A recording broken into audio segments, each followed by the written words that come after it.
Chapter 2. The Spirit and the Dream.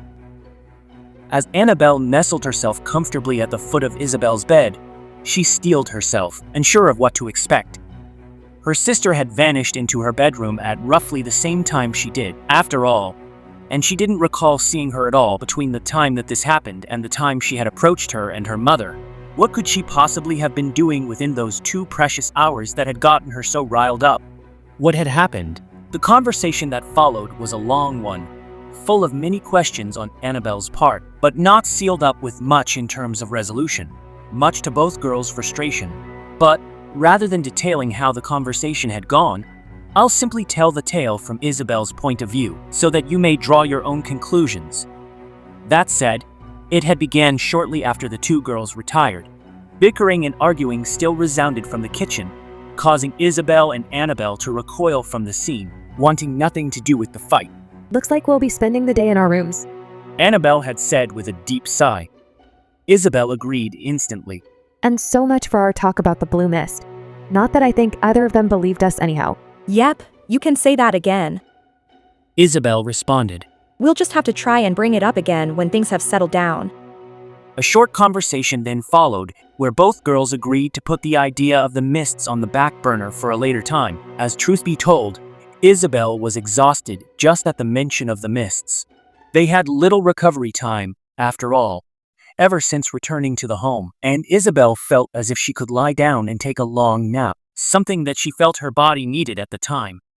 So, after insisting to make the matter a problem for the following day, Isabelle made the short trip down the hall and into her bedroom. Never in her life had she felt more grateful to be there, as her cozy cabin room seemed like the only safe place against the chaos that was going on outside of it. So, heaving a contented sigh, she sank into her bed, feeling as if sleep would arrive swiftly. Unfortunately for her, the fates had other plans, as she ended up tossing and turning for a time, kept awake by her racing thoughts and theories.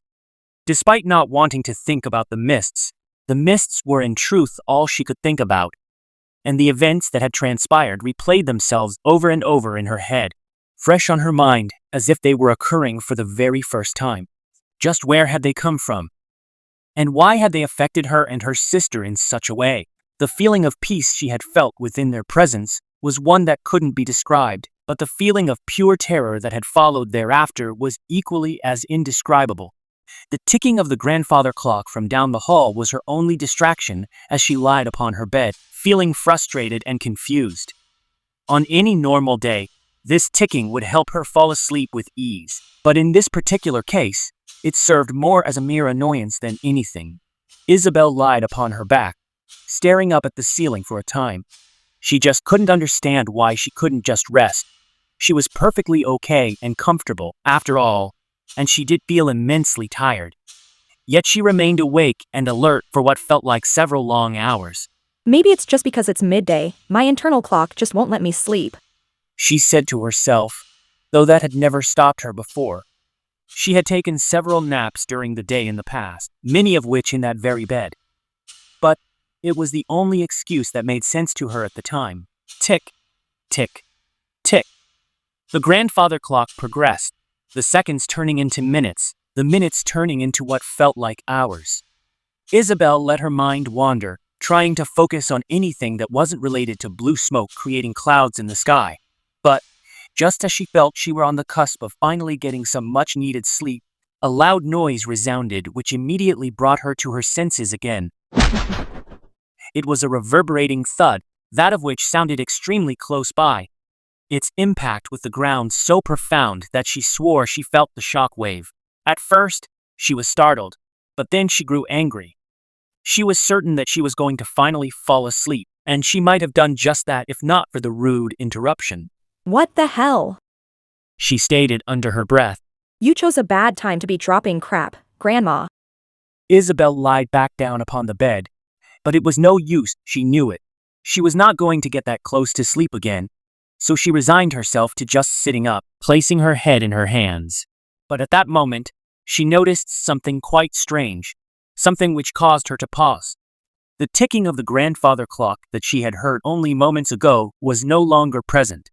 Had the clock stopped working, she wondered?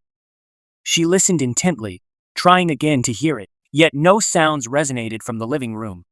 She wasn't sure why this was the cause for her to get out of bed, but something in the back of her mind told her to go investigate the sudden lack of noise. With a slow creak, she opened her bedroom door and started in the direction of the living room. No signs of activity were to be found as she crept her way through the hallway, entering the spacious living room curiously. A dim fire was crackling in the fireplace, and where the two sofas sat perched in the middle of the room, there was a couple of blankets as well as an overturned book that looked like one her mother would normally enjoy. Perhaps her mother had been there, and she had gone to investigate the noise when it happened. A quick glimpse outside revealed that snow was still falling down heavily, a stark indication that this storm was far from over.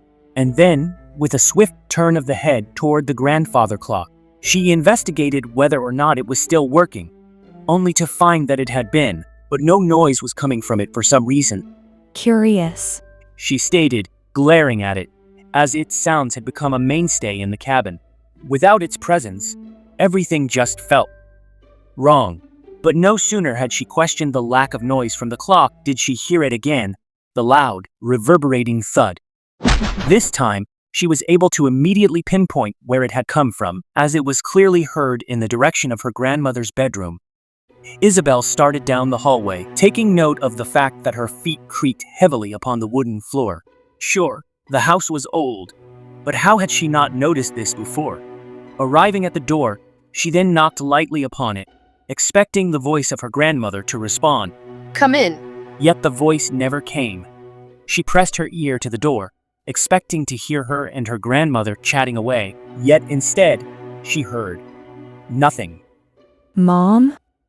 Grandma? She asked, but there was no response. This, in combination with the thud that she heard, suddenly had her very nervous. Cautiously, Isabelle pushed open the door, holding her breath as if expecting the worst. The sight that met her was baffling. Nobody was in the room, although upon the floor, a large book had fallen, its pages strewn about in every which direction. An old-fashioned black pen sat near to it, indicating that it was likely being used to write in the book at some point. Isabelle picked the two items up off the ground, placing them neatly upon the bed again, figuring that her grandmother likely wouldn't want her property to become damaged.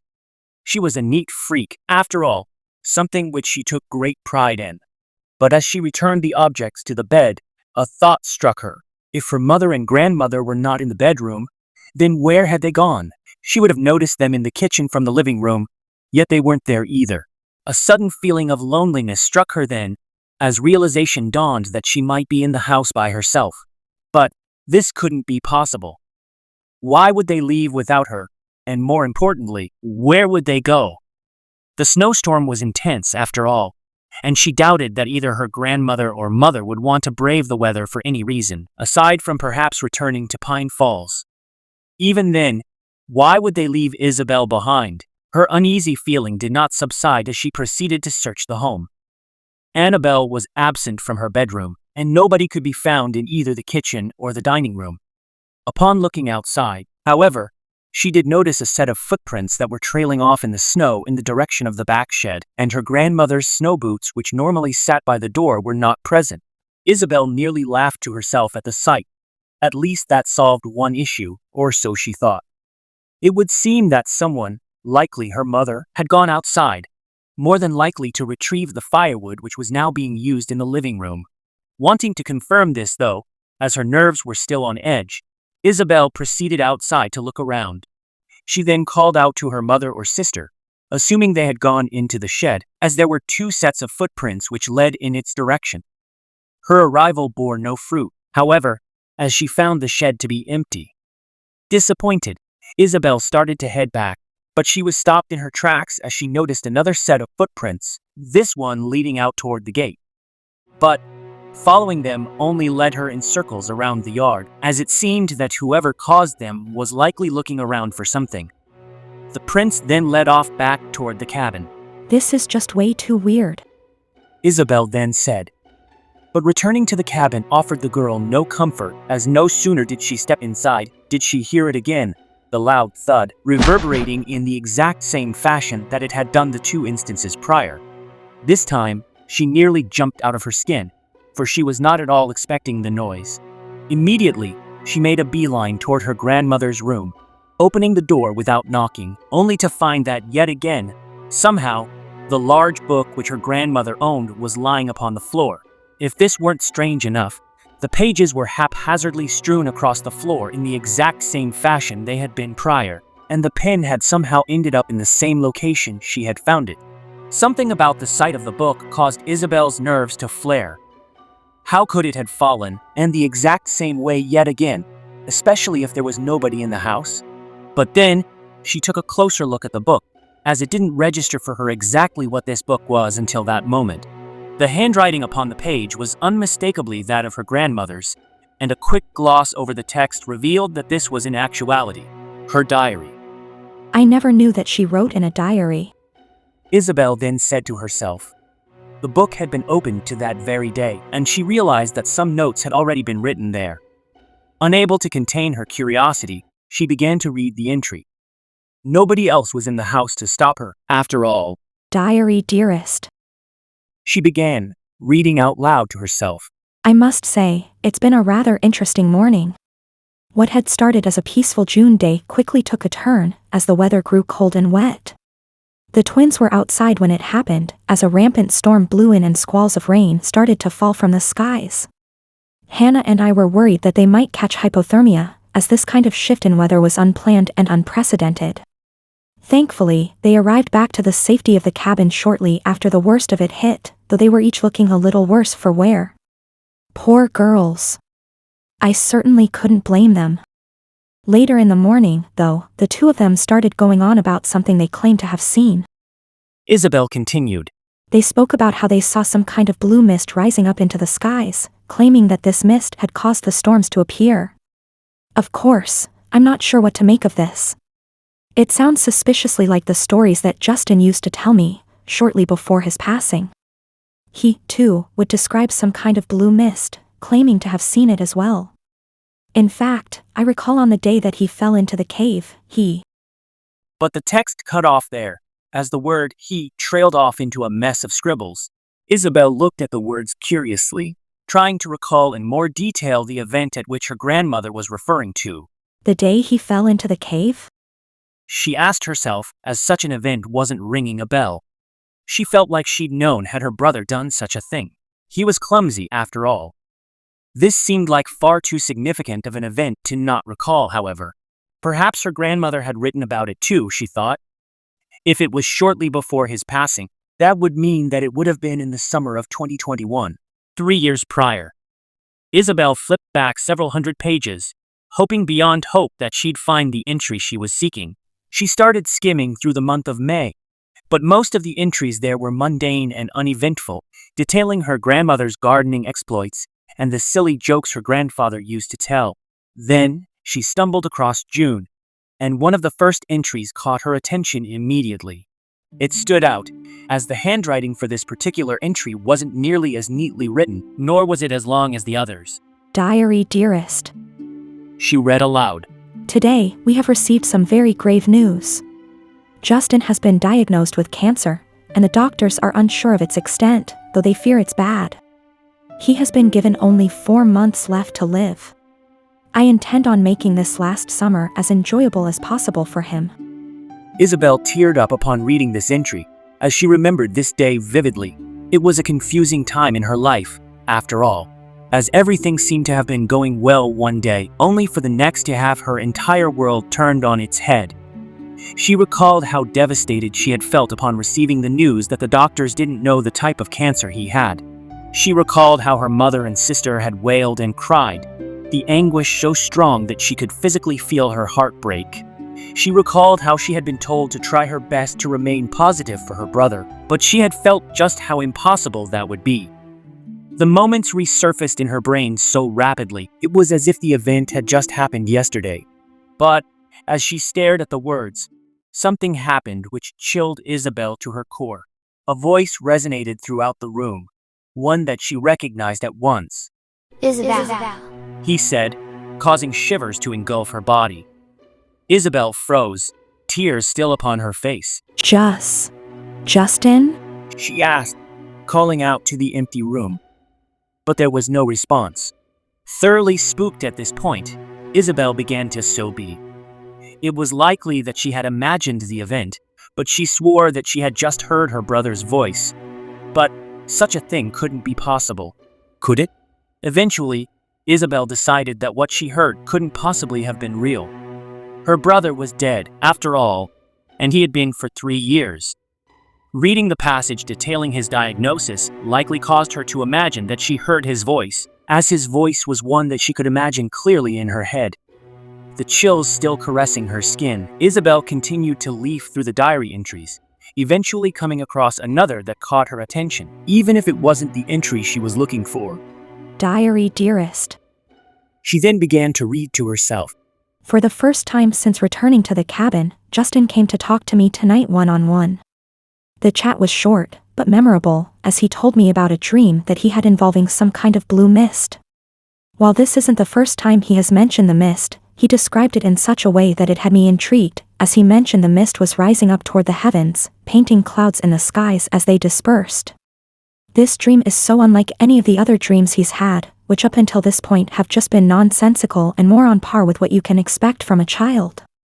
I think it spoke to me, because it felt like something out of a memory rather than from a dream, even though I know what he described could have never happened. Yet, something about it just feels different. Isabelle flipped through several pages more, hoping that she could find more entries on the mist. The next one she found was dated for the 4th of July of that year, and immediately, she began to read this one too. Diary, dearest. Justin had another dream tonight, similar to the one that I detailed a couple of weeks prior. It had apparently started out with fireworks, as it does on Independence Day, but the fireworks quickly morphed and changed into the mists, which were described in a similar vein as the previous description of them. The key difference was, for some reason he said that he was in the middle of a desert this time, rather than at our lake. I'm not sure what significance this holds, if any, but it did stick out to me. Wow. Isabelle then said, So it's true. He did dream about them. And it sounds very much like what we saw. Then again, this could just all be a strange and bizarre coincidence. But as Isabelle continued to leaf through the pages of the diary, she heard the voice sound throughout the bedroom again, and this time there was no mistaking it.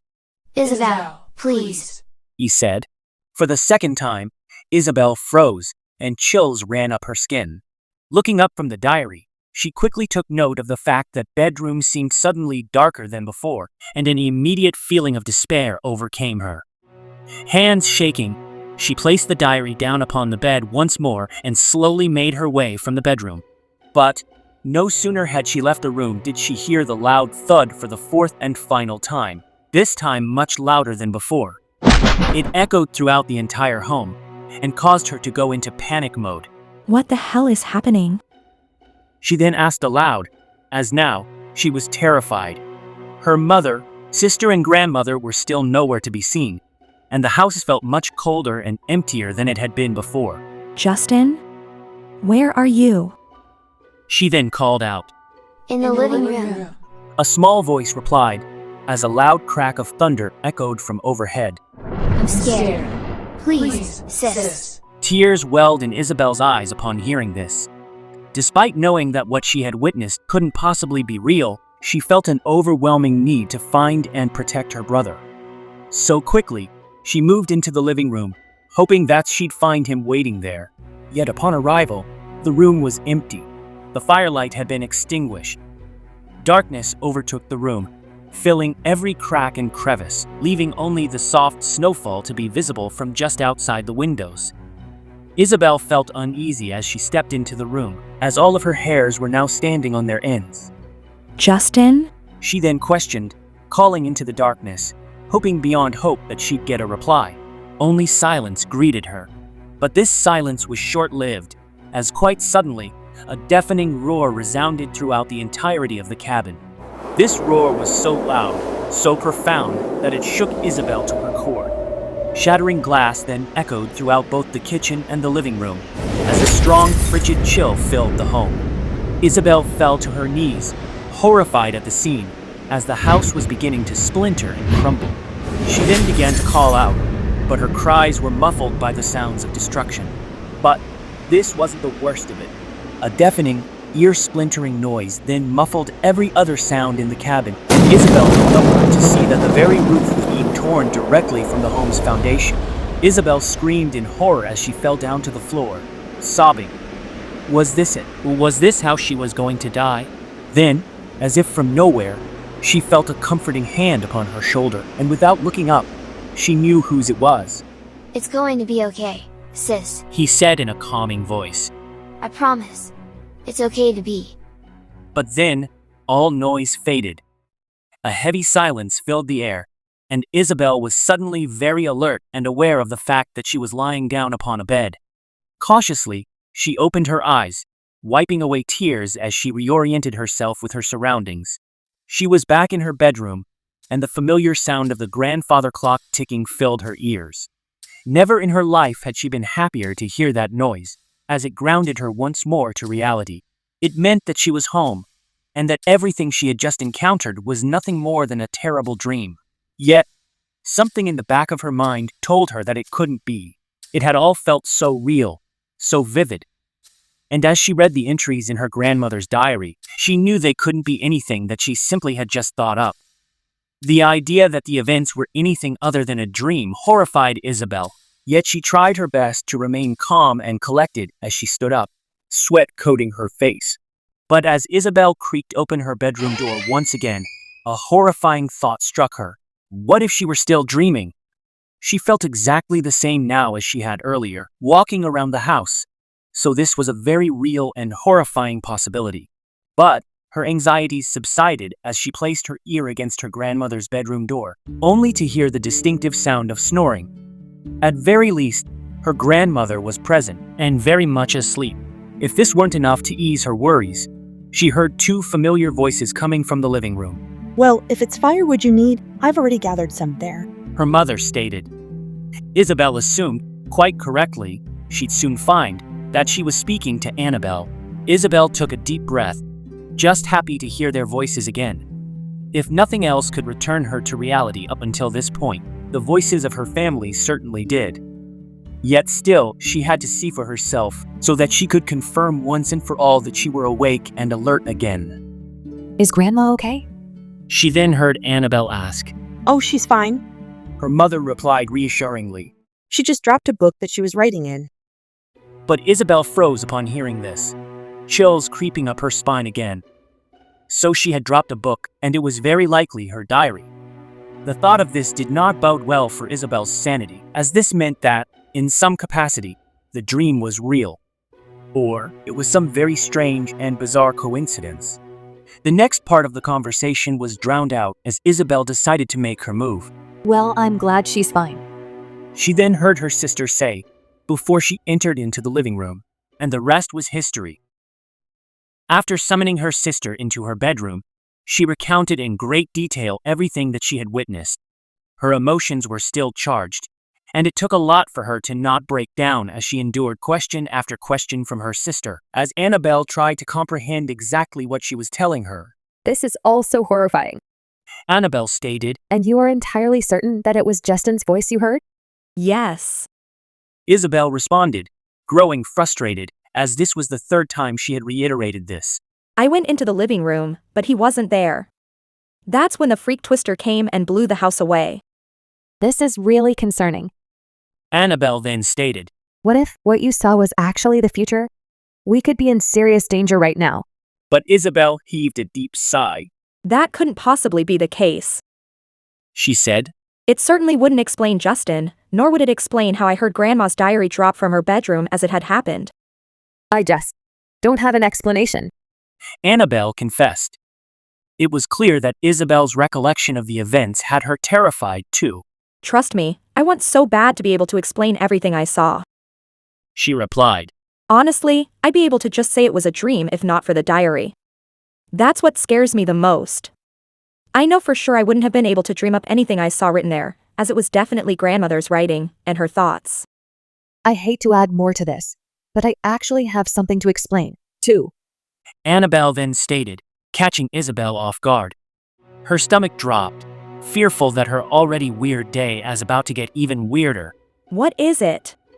She asked cautiously. Well, it's not nearly as bizarre, Annabelle started. but it did still get to me.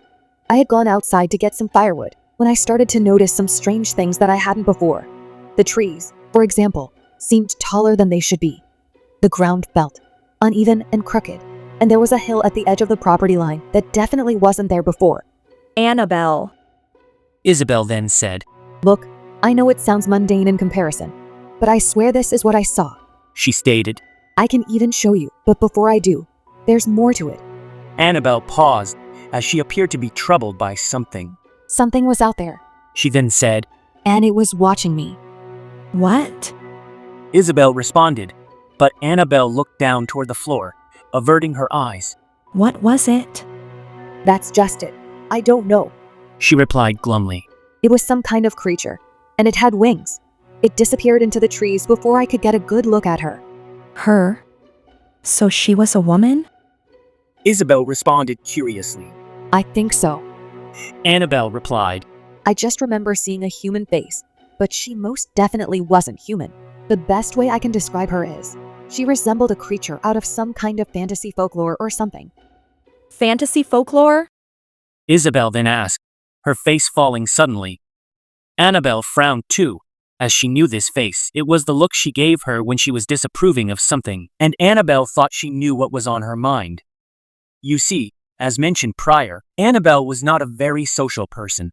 Therefore, she didn't have many close friends. In fact, her friend group consisted of just 2 people outside of herself. One of those 2 people was named Megan Bailey, an aloof young girl who could always be found in the far corners of a classroom with her nose in some kind of fantasy book. She was the type of girl who had an affinity for the unknown. Basically, anything that wasn't tied strictly to reality was fair game for her.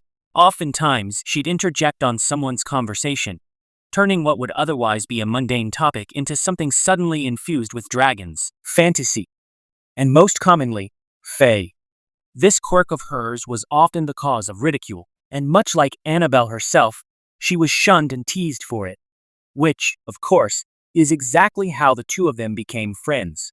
Isabelle, of course, never had an interest in such things, taking after her mother in this regard. Therefore, she'd often take the side of the more popular girls, including Megan's cousin, Melanie Bailey, and they'd gang up to tease Annabelle and Megan for having their heads in the clouds all the time. Needless to say, the topic of anything fantasy was where Isabelle drew the line, so such was no surprise when Annabelle had surfaced the topic in this particular conversation. She'd hoped that their joint encounter with the mists that day would open up her eyes a little more to possibility, but it seemed she still had a ways to go before that would be possible. Annabelle heaved a sigh. Look, I know how this sounds, She then said. but I can't deny what I saw. That may be so, but come on, sis. Isabelle replied gently. She wasn't as aggressive in teasing toward Annabelle without her friend around, thankfully, but she still didn't hide her distaste in the matter. You cannot possibly believe that you saw one of those types of creatures. It was apparent that using the word fae, or fairy, was cringe-worthy enough for Isabelle to opt to not use the word at all. I feel like Megan would know. Annabelle then said, She might have a better idea about what I saw. but Isabelle shook her head. I don't know what you saw either, but please, sis. She then retorted, This whole talk about fantasy creatures and whatnot is not the way to go here. Seriously, think. What you may have witnessed could have been anything. A bear, a coyote, it's been a long day. It may have just been a tree for all we know. Anything but a fae, right? Annabelle then said, growing annoyed with Isabelle at her stubbornness. So, it's perfectly okay and reasonable to say you've seen the ghost of your brother, but it's not okay to claim you saw something out of a fantasy folklore book. Both are equally as unexplainable. Hey, that was different. Isabelle replied, growing equally annoyed. I think I established that what I saw was a dream. You think it was a dream? Annabelle corrected, knowing full well that Isabelle didn't actually believe it to be either. My point being, you cannot explain what you encountered, nor can either of us explain anything having to do with those mists. I don't know about you, sis, but I think it's best to leave all options open for now, just in case, until we can get a concrete reason for it all. Yeah, but there has to be a point where the line gets drawn. Isabelle then replied, What do you think others would say if we went around telling them that we saw a fairy fluttering about in the woods? They'd tease and mock you for it. Just like how you and Melanie do to me and Megan. Annabelle then replied sternly. And don't act like you're so innocent here. I do it to protect you. She then defended. Because I don't think it's healthy for my sister to grow up believing in such nonsense. Oh yes, I feel so protected. Annabelle then mocked. Apparently, being protected nowadays means being teased and ridiculed for reading fantasy books and hanging out with others who share the same interests. Because that isn't normal at all for a teenager to do in high school. Just because what we like is different than what you and Melanie like, that doesn't mean it's wrong or bad. Yet I'm apparently the only one who thinks this. Ever since you met that girl, you've completely turned against me. For what? So you can be popular? This has nothing to do with popularity. She then replied. It has to do with the fact that it's weird that you are so obsessed with all this nonsense. While everyone else grew past this at the age of 9, you and Megan are still here buying into all this crap. Take a step back for a minute and consider how this makes you look. Yep, because it's all about what other people think. Annabelle stated flatly. And I'd be willing to bet that this is exactly why you were so hesitant on telling other people about the mists too. You probably thought that mom or grandma would look at you differently for it. Don't tell me I'm wrong. Hey, for the record, I agreed with you when you said you wanted to tell someone about it. She then stated hotly. I won't deny that it's crazy, but I was the one who initially pointed it out, was I not? I saw it too. So that's the reason then, because you also saw it. Annabelle spat. What would you have said if I were the only one who saw the mist? Would you have believed me then? Well, Isabelle froze. probably. But Don't lie to me. Annabelle then stated. We need to be honest here and face the facts. We're dealing with a crisis right now, one that is already affecting Minnesota, and I have a sneaking suspicion that it won't end here.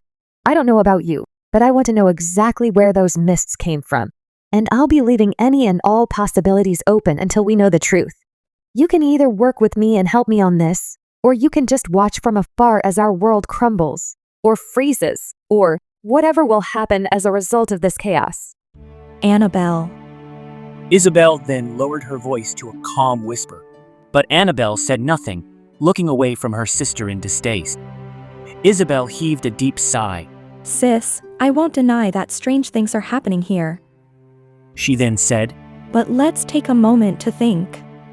Whatever is happening here is completely out of our hands. Those mists seem to be of a force which cannot be controlled, and if they can, it's certainly not anything within our power. And what's your point? Annabelle asked. My point is, we cannot put the entire burden of this on just the two of us. She stated. Whatever this problem is, it's something that's way out of the scope of two 15-year-old twins to solve. I don't expect to solve it. She then responded. I just want to understand. I know. She then replied. And I do too. And we're not going to understand it if we keep on the way we're going. Annabelle continued. I don't know for certain if that creature I saw was a fae, a bear, or even a tree. All I know is that I saw something that I could not explain, and I'd like to know why. I'll help you. Isabelle finally said. And I'll try my best to keep my mind open to possibility. I think you'll have to prove that one to me, rather than saying it. Annabelle then said glumly, recalling the previous promises her sister made in regards to laying off the teasing. Isabelle merely nodded, a gesture that did not leave Annabelle feeling reassured, but she opted for accepting it for the time being. In truth, she felt that Isabelle was only saying this as a means of ending the argument, as she often did this when the argument did not end in her favor. Isabelle, however, had different thoughts. For the first time, she started to consider Annabelle's words, and she thought carefully about what exactly it would mean if the creature was indeed a fae. She did make a good point, after all. How could the idea of fae be any less plausible considering everything that had already happened that day? What was the point in drawing the line there, of all places, when some might even consider the thought of ghosts to be even more crazy? Yet still, she hadn't seen what Annabelle had, so she had no way of knowing if what her sister said was true or not. However, she then recalled that the fae wasn't the only thing her sister had seen, and the rest of her claims could very well be proven. I'd like for you to show me what you saw outside. She then announced. And show me everything. Annabelle lifted her head to look at her sister. her mood seemingly uplifted suddenly by this proclamation. This very well might be a step in the positive direction, after all, as Isabelle very rarely took any form of initiative in regards to trying to believe her sister. All right, Annabelle then replied, come with me. and so she did. Isabelle followed Annabelle outside, and for several minutes, they wandered around as Annabelle pointed out everything that she found strange and odd. As it turned out, there was much more than she had initially discovered, as there seemed to have been new developments since when she had been outside last. Isabelle hated to admit it, but it was true. The pine trees did in fact seem taller than she recalled. The grounds were more uneven and jagged, and several tall oak trees seemed to have materialized in places they hadn't been before. On top of this, new discoveries were made, such as the distinctive crevice in the snow that ran in a line outside the property. Rock formations were now spotted in areas around fences and the house, those of which both girls were certain they hadn't seen before. Some kind of glowing blue mushroom was even found growing near one of these new rock formations. By the end of it all, Isabelle was convinced that Annabelle was right. New changes had in fact been made around the whole of the property, and likely elsewhere too. Whatever this storm was, it wasn't just changing the weather, but it appeared to be capable of changing the surrounding landscapes as well. The remainder of the day was spent indoors, mostly in silence, as it seemed that the whole of the Sommer family was feeling either exhausted or antisocial. Grandmother remained asleep through most of it, her afternoon snooze extending to well into the evening. Their mother remained on the sofa near the fire, reading her books, while the two girls just sat around in their bedrooms, staying entertained in their own ways. Dinner was a fend-for-yourself kind of affair, so the family didn't even gather for a meal that night. Meanwhile, the snow continued to fall, showing no signs of slowing until well after midnight. As the insanity of the day finally dissipated and a stiff calmness overtook the cabin, all four women retired for the night, ready for what would hopefully be a long and peaceful snooze. There was a mutual hope between all of them that the following morning would be full of sunshine and warmth, but the looming cloud of uncertainty prevented either of them from being overly optimistic about this outcome. For all they knew, they could wake up to find that the entire world was now in an ice age and that nowhere would be safe anymore. The storm had spread rapidly, after all, and even the weatherman couldn't predict what it was capable of. But as the family drifted off into dreamland, something else was occurring not far from the vicinity of the cabin, something that the Sommer family was wholly unaware of.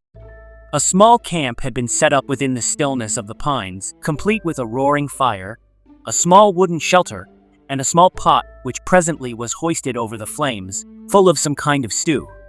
Tending to her meal, a young woman was hunched over it, slowly adding some mushrooms to her concoction. She was so invested in her task that she completely was unaware when, nearby, one of the trees suddenly sprang to life to approach her. The tree, which had been small in appearance, shifted in size and shape until it resembled a human form. She then reached out her arm, previously a distinctive branch, and tapped the woman on the shoulder. The woman nearly jumped out of her body at this, caught completely off guard. This action in turn revealing a strange spectacle. Wings sprouted from her back, those of which fluttering to life before she could completely fall to the ground. The winged creature then turned to face her new companion, though her features softened upon seeing that it was the dryad who had approached her, rather than the likes of the satyr.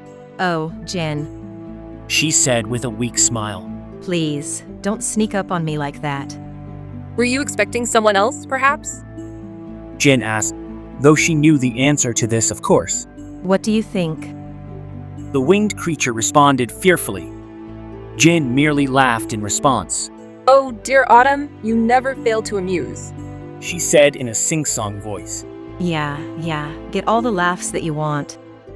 The creature, apparently named Autumn, responded. You're not the one who is camping out here in the cold. At least you get a nice, cozy house to return to each night. Not my fault that you got assigned for watch. She then said with a smirk.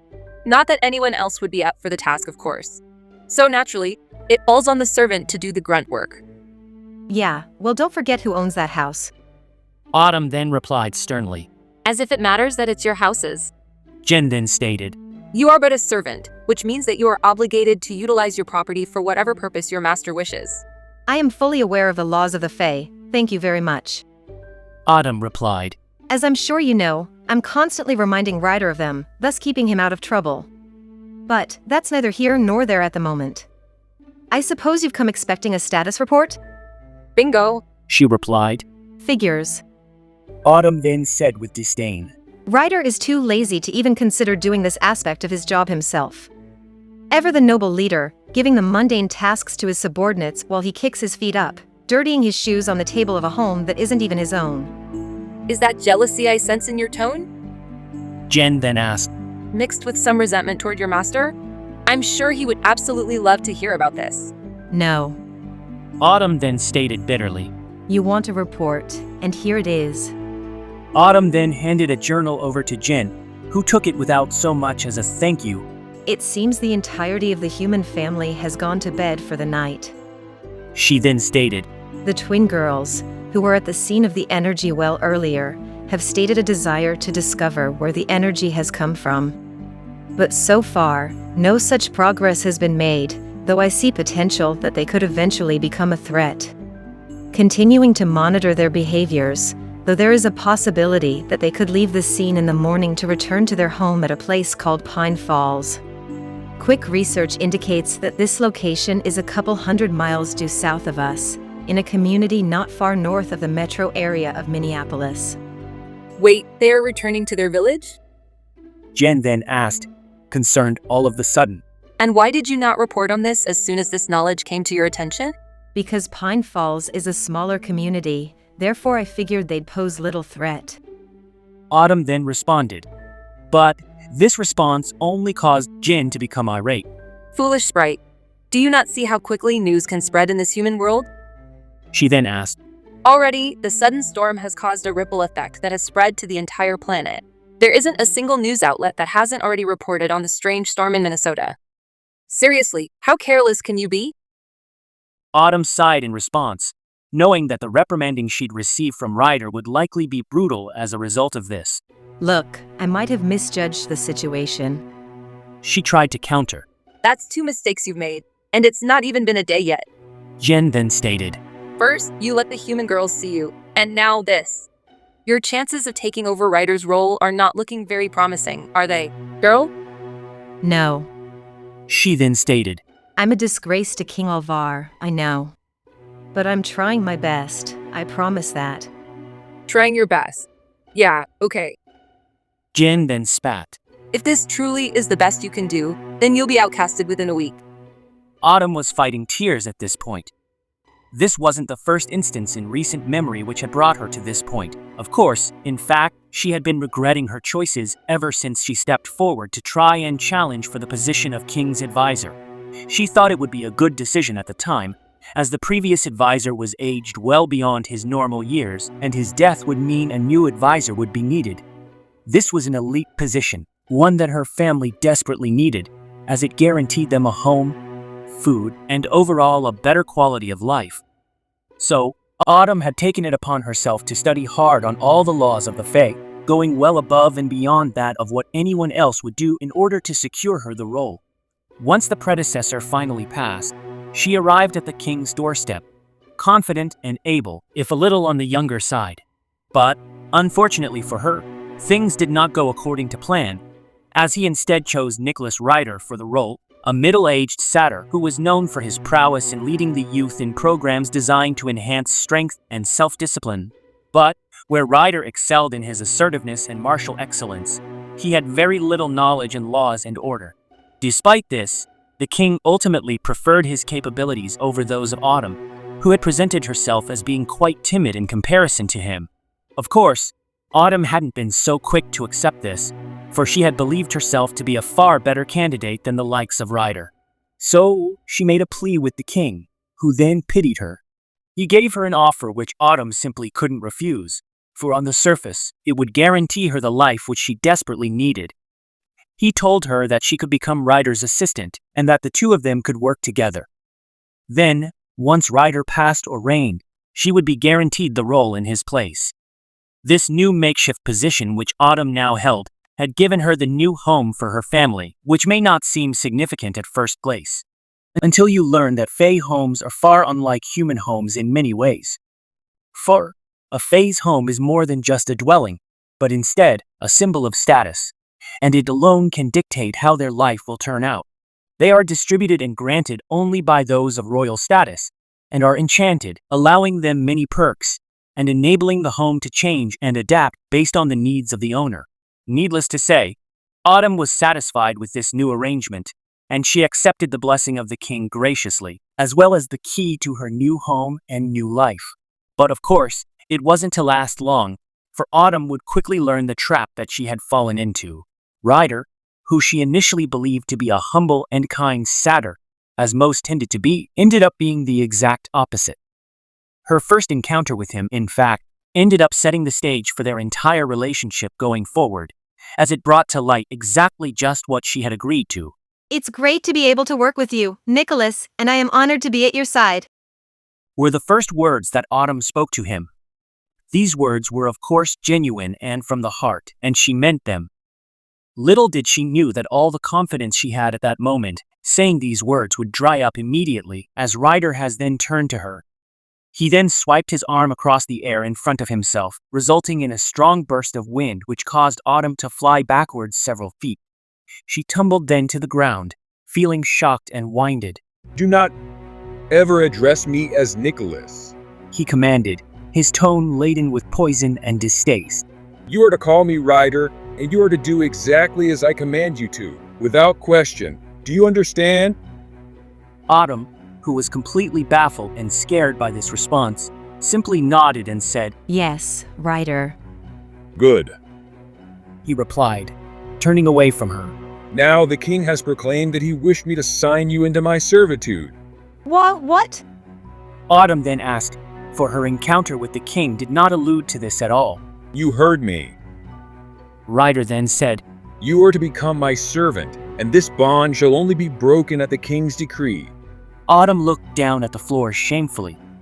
Had she known that this was on the table, she would have never agreed to the king's offer, for she didn't want to be a servant.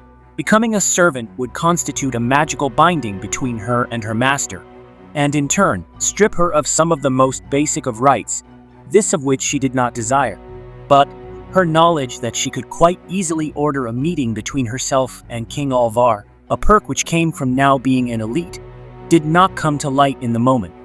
This would be something which she would later come to regret, as that could have prevented her from signing herself to servitude entirely.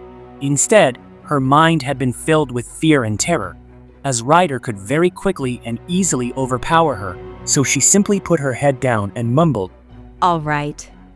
Excellent. Ryder then stated, And now a binding has been established between yourself and I, and you are no longer my equal. From this day forth, you are my servant, and you are to do everything you are told without question. Any property you possess can now be used at my whim, and any knowledge that you have must be disclosed to me at my request. That said, I'll be putting you to work immediately. You are to begin the process for project's relocation. But Autumn began to protest, her head looking at the floor. is that not the responsibility of the advisor? My understanding is that Ryder then slammed his hoof upon the ground, the impact of which creating a shock wave so intense that it completely knocked Autumn to the floor for a second time. Foolish sprite, do you not understand what without question means? He then asked, nearly in tears at this point. Autumn picked herself back up to her feet and said, Yes, you're right. I apologize for my incompetence. Thought as much. Ryder then stated, turning his back on her once more. I expect results no later than tomorrow evening. This had occurred just over 40 years ago at this point, a time that would normally be but a drop in the ocean for a Fae. But it was an eternity for Autumn. Throughout those years, she endured a great deal of pain and suffering at the hands of this master. Though despite this, she was still able to pride herself on her knowledge and usefulness to the satyr. As it turned out, her knowledge of Fae laws was so strong. Even the king himself had to question his decisions on multiple occasions, and it was always Autumn who had been the one to point out the flaws. Not that she ever got to see the king again, of course, for her interactions with him were always through Ryder himself, as Ryder forbade her from being in his company. So, when it came to decision-making, he would retort to talking to Autumn and then relay what she had said to him. Actions on the matter at hand would then be executed by the king, and much to Autumn's pride, they would more often turn out for the better due to her advice. Back to the present, Autumn heaved a deep sigh. I'll do better, I promise. She then announced. Jen merely smirked in response. You know how many times you've made that promise, Autumn? She then asked.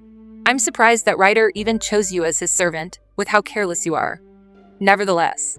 Her face softened at these words, leaving Autumn to hope that Jen would take it easy on her that night.